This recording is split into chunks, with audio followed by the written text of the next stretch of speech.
Chances are, if you're going to Florida or California for your summer vacation, you're likely to visit either Universal Studios or Disney's amusement parks. Your Orlando summer vacation wouldn't be complete without a visit to one of these parks. Both have massive theme parks full of fun, excitement, and entertainment for the entire family. Every kid dreams about riding all the cool rides at Universal or Disney and eating all the amusement park food they can fit in their stomach. These amusement theme parks are all about fun, but what if I told you that behind all the fun hides a dark alternative motive? And these amusement parks aren't just there for your entertainment, but to introduce you and indoctrinate you into something far more sinister. Hey guys, I hope all is well. Welcome back to The Truth Is, where I drop new videos exposing the truth weekly. In today's episode, we will be talking about the real purpose behind these massive amusement parks. Let's get right into it.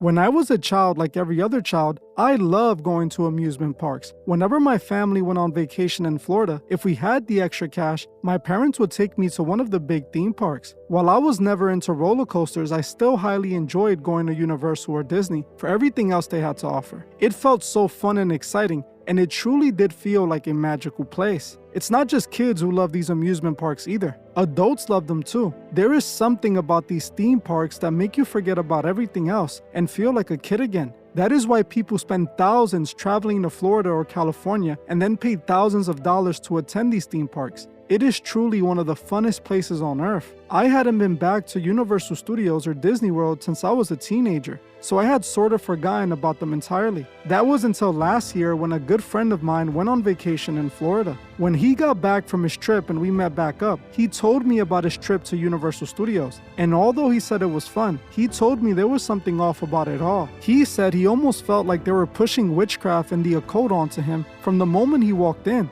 My friend, being a good Christian man, quickly noticed a lot of occult symbolism incorporated into the park. He said when he entered the park, one of the first things he saw was a store displaying floating witch brooms and a voodoo-themed donut shop that sold voodoo doll donuts. He told me all of this was already rather strange, but it wasn't until he made it to the Harry Potter area of the park that something overcame him. He told me he saw people of all ages dressed like witches and wizards, walking around waving wands and pretending to do magic. He described it as walking into a giant witch coven. Knowing the kind of content I create, he suggested that I visited the park for myself and possibly did a video on it, as even though he had fun at the park, he believed Christians should know about this before attending this park. Now, I knew this was serious, as the way he explained all of this to me showed that he was genuinely concerned. I watched some videos on YouTube to see if I can see what he's referring to, and in the videos I saw, I did see some questionable things, but I didn't get the full view of things. This is when I decided I would investigate Universal Studios for myself. So last summer, I drove down to Florida with Dee and my son, and we rented an Airbnb. We then bought tickets to Universal Studios and paid over $1,500 for our 3-day tickets, and they were on sale if you could believe that. The next day after arriving in Florida, we visited the amusement park with the goal of making this video. From the moment we walked in, it didn't take long for me and Dee to realize what my friend was referring to. We started recording instantly. We visited both parks and filmed so much and went back to our Airbnb with all the footage we needed for the video. We spent 3 more days in Florida before heading back home. I was honestly excited to go home and make this video, but when I got home and started going through my footage, I noticed that more than half the footage I had recorded had magically disappeared. I couldn't believe it. I was disappointed and I didn't even know how it happened. I felt so defeated. And the worst part was that I wasted all that time and money and wasn't able to make the video. I decided to pray about it, and after calming down, I told myself that if it's meant to be and God needs this message out there, I will get another opportunity to do so. Thankfully, that's exactly what happened this summer. This summer, everything fell in line for me to be able to go again, and it all worked out because Universal had announced their new park, Universal Epic Universe, a park that wasn't open for me to investigate the last time I was in Florida. I felt like this was a sign, and I knew I had to try to do this once again. I owed it to my subscribers and to myself. So once again, we drove down to Florida with the goal of not only filming Universal, but also Epic Universe and even Disney, as I figured that if Universal is pushing this, Disney is likely doing it 10 times worse. This time we managed to get the footage, and now you will see exactly why my friend wanted me to expose Universal Studios. When you get into the park, after you walk through the parking lot and through security, you end up at Universal Studios Citywalk. Citywalk is like Universal Studios Hub, which connects both amusement parks. It's covered in merchandise stores and restaurants. The first day, we went to the Universal Studios theme park, and just like my friend told me, before we even got to the entrance of the park,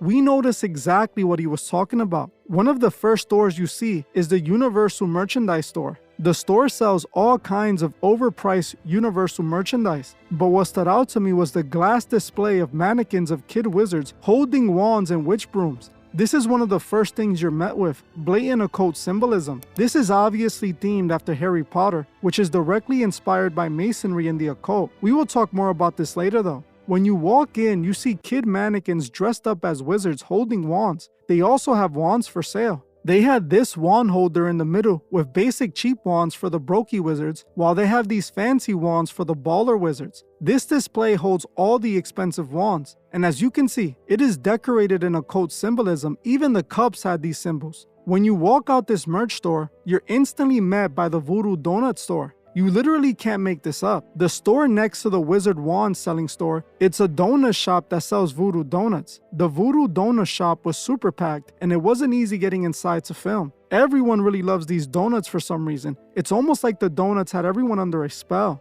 On the side of the building, you see this giant painting of a voodoo priest. On the entrance of the donut shop, they also have this neon sign of a voodoo doll. They also have this massive voodoo chair people can sit on and take pictures. This time when I went there wasn't a line, so I was able to walk in. And whoa, things only got worse when you're inside. They were selling donuts shaped like voodoo dolls, and they also had donuts with pentagrams on them. This was insane, and I don't understand how people are blindly buying these donuts and not noticing anything strange about this. The food literally is imprinted with symbols of witchcraft, and people are eating this. The donut shop itself is decorated in occult symbols. I saw a Ouija board, a coffin, a picture of a voodoo queen doing magic, pentagrams, and they also had this weird looking statue that I don't know what it is. If you guys know what it is, let me know in the comment section. They also had this Masonic symbol hidden on the wall. I left that donut shop feeling disturbed, and I have never seen anything like that. It's crazy how people were casually buying these donuts and eating them with no hesitation. After leaving the donut shop, we headed towards Universal Studios and made our way inside to head towards the Harry Potter section of the park. On our way there, we saw this giant transformer, which is rather cool. Fun fact for those who don't know, the Transformer movies are actually about sexual alchemy and the occult, but that's a conversation for a different day. When we made it to the Harry Potter section of the park, we almost missed it, as just like everything else connected to the occult, the section was hidden. You had to go through this hidden pathway. When you walk in this section, it's like you're teleported into a Harry Potter movie, as this section is fully Harry Potter themed. The first thing you notice when you walk in is this giant white dragon. When I looked this up, this dragon is called the Ukrainian Iron Belly, and it's guarding the Wizarding Banks. This dragon breathes fire every 15 minutes, which is rather disturbing. In the Bible, the dragon is a symbolic representation of Satan and his kingdom. It's not a coincidence that when you walk into this part of the amusement park, you are met by a fire-breathing dragon that is towering over you. In this section of the park, you will spot a bunch of people walking around dressed up as wizards, waving wands that interact with certain sections in this area, allowing kids to act as if they're doing real witchcraft. Here they also have fully decked out occult stores, selling everything from wizard cloaks to magical wands. In this glass display of the store, you see boy mannequins holding witch brooms while an upright triangle is placed below them. They also have this floating broom on display as well. On another store's display, they had this floating stack of occult witchcraft books. The books literally state pagan and black magic on them. It couldn't be more open than this. The witchcraft books are made to appear magically floating. Then we see another wand store selling more magical wands. As we can see, the sign says they have holly wands, which are the wands the druids were known to use back in the pagan times. In fact, the word Hollywood comes from the holly wands that were made from the holly tree wood. They were openly selling magical wands, and I know this is supposed to be themed after Harry Potter, but all of this is meant to reenact real occult practices. They also have demonic statues like this one in this area. This statue literally has an altar for blood offerings. We also can see tons of owl decorations all over this section of the park. Those who have watched this channel for years know the owl is an occult symbol. In the occult, the owl symbolizes a range of concepts, including wisdom, knowledge, the night, foresight, and the underworld. their nocturnal nature and ability to see in the dark have led to associations with hidden truths, intuition, and psychic abilities. The Illuminati actually used the symbol of an owl for their organization, with the Bohemian Grove, an infamous camp retreat in California for the elite, using a giant statue of an owl for their yearly cremation of care sacrifice ritual. For those who don't know, the owl represents the pagan god Moloch, which required child sacrifices. In one of the stores, I saw this painting, which was also quite interesting. It was a painting of the Statue of Liberty, and it read New York City, City of Magic. This is very interesting because the Statue of Liberty was actually created by French Freemasons and gifted to American Freemasons as a symbol of liberty. What most people don't know about the Statue of Liberty is that it's actually a statue of Lucifer carrying the torch of enlightenment. The Freemasons created this statue deeply rooted in occult concepts, as they see Lucifer as the light bearer who freed humanity from God's blinding chains. The Statue of Liberty even has a broken chain on its foot, which in the occult is supposed to represent man freeing themselves from God's enslavement. This is what this painting is clearly referring to. They also have these animatronic creatures in some of the stores with these pitch black eyes. They truly look demonic and evil,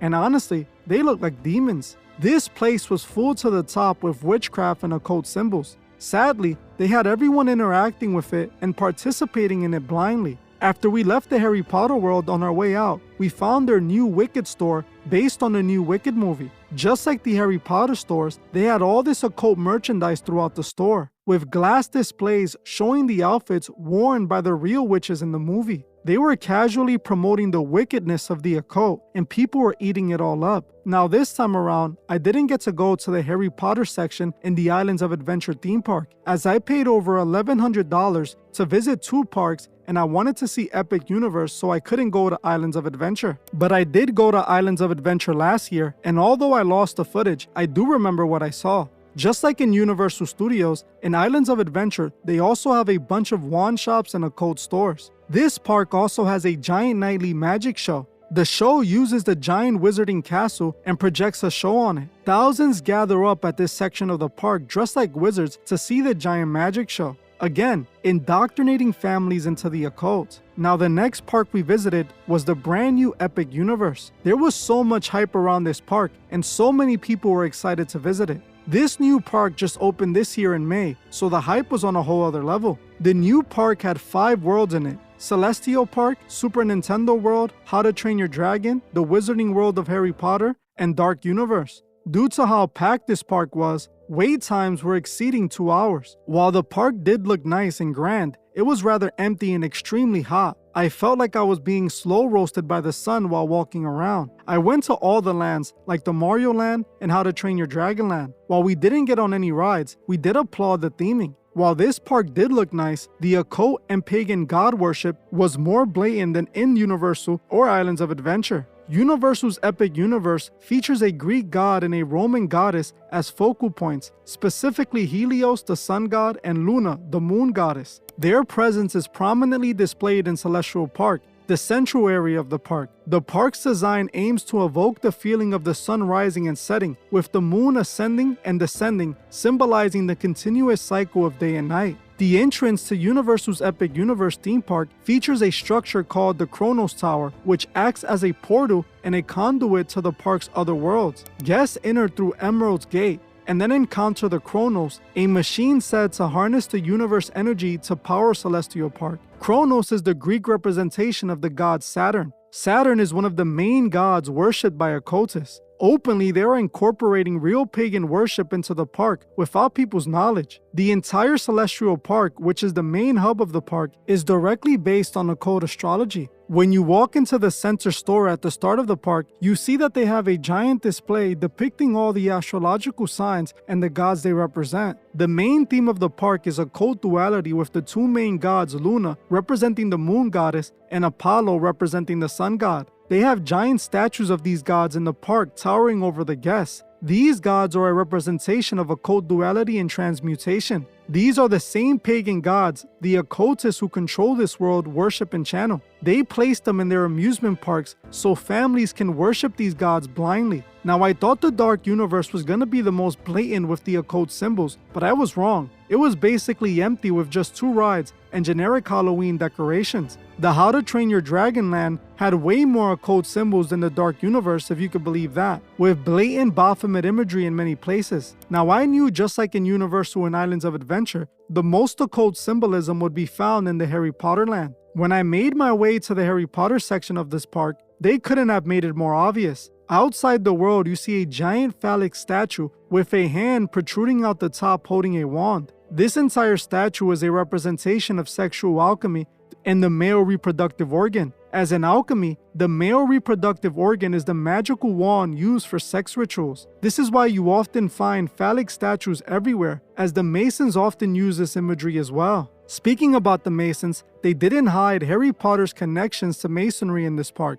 When you walk inside Harry Potter land, one of the first things you're greeted by is this giant G on the top of one of the stores. I wonder what this capital G represents. Could it be a reference to the G found in the center of the Masonic square and compasses? Oh, well, there you go. They told us themselves, as they literally spelled out Mason on the glass underneath it. Couldn't make it more obvious than that now, could you? Obviously, a park full of occult symbols meant to indoctrinate people into the occult would be connected to Masonry. They also had these symbols etched into one of the walls by a statue of a giant phoenix. The phoenix is an occult symbol representing death and rebirth and the New World Order. Next to this phoenix, we see an image of an elf standing on top of a Baphomet, which is connected to an owl. The owl is on top of a dragon that is being lifted by a centaur that is on top of a mandrake root. All of this is occult symbology casually placed in a family amusement park. On the sign they had on the store, you see that they don't hide what they're doing. The sign reads illumination and alchemy. None of this is a coincidence. It's the purpose of these parks. When I visited Disney Magic Kingdom, it was the same thing. They were openly promoting the occult